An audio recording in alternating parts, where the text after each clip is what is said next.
He also spent 11 years with tonight's opposition, Swansea City. Please welcome back to W12, Rangel.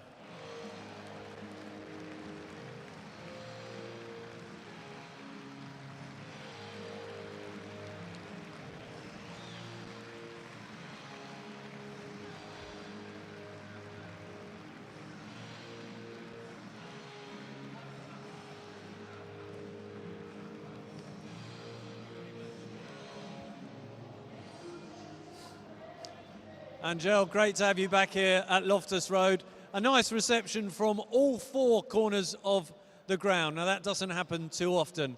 How nice is it to be back here in W12? It is great, guys. Thanks for inviting me here. I think the last time I was at Loftus Road was during COVID with no crowd, so it's great to see you back all here. And as I say, thanks for having me.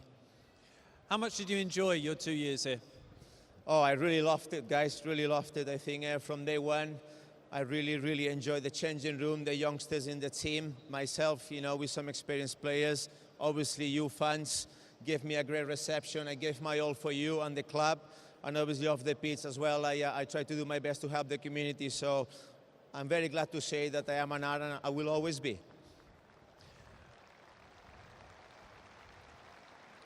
Great stuff, and some highlights for you: scoring a brace against Stoke City, and a memorable battle that you had here against Swansea City and Dan James. It was the elder statesman against the young whippersnapper.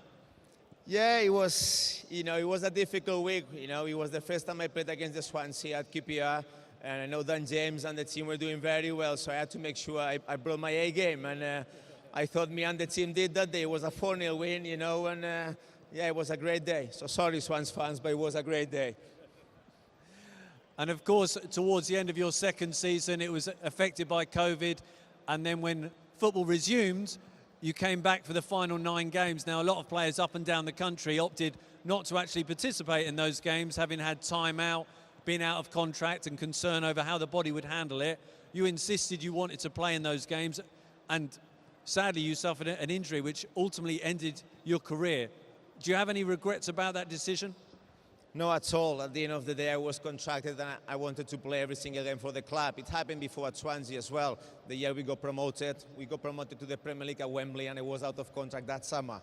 So it was no different. I got no regret. I was a player and all I wanted was to play football. Unfortunately, there was a risk and I was unfortunate, but that gave me the time then to recover at QPR with you guys. Then I retired and now I'm enjoying my family, which is the most important thing. Great stuff, and you had a fantastic relationship with the QPR fans. Obviously with Swansea fans, you had a fantastic relationship with them. How important was it for you as a player to have that bond with your supporters? Yeah, I think it's really important. I think, you know, as a player, you want to give everything you got on the pitch. You know, if you're a professional footballer, obviously you are technically a good player, but it's more than that. I think the passion is got to be there. I think I gave my all every day in training. I showed the youngsters as an older player that that's the non-negotiable, and you got to do it every day. And, you know, I think the fans will always appreciate your hard work. Then you can be better or worse, but if you work hard, I think they'll always appreciate that. And off the pitch, you did a hell of a lot of community work, going to food banks, visiting food to people who needed it. Why was that side important to you? I think it's because we're very fortunate. I know it's a cliche, but, you know, at the end of the day, we train twice a week. You know, we earn decent money, and there is lots of people, you know, that are struggling these days, you know, and it takes us just a couple of hours, as I say, to go and help communities with food banks or whatever it is and give something back. It's the minimum we should do, and I'm hoping that will continue. Great stuff. Well, Rangel, it's brilliant to have you back here. Give it up once more for Rangel.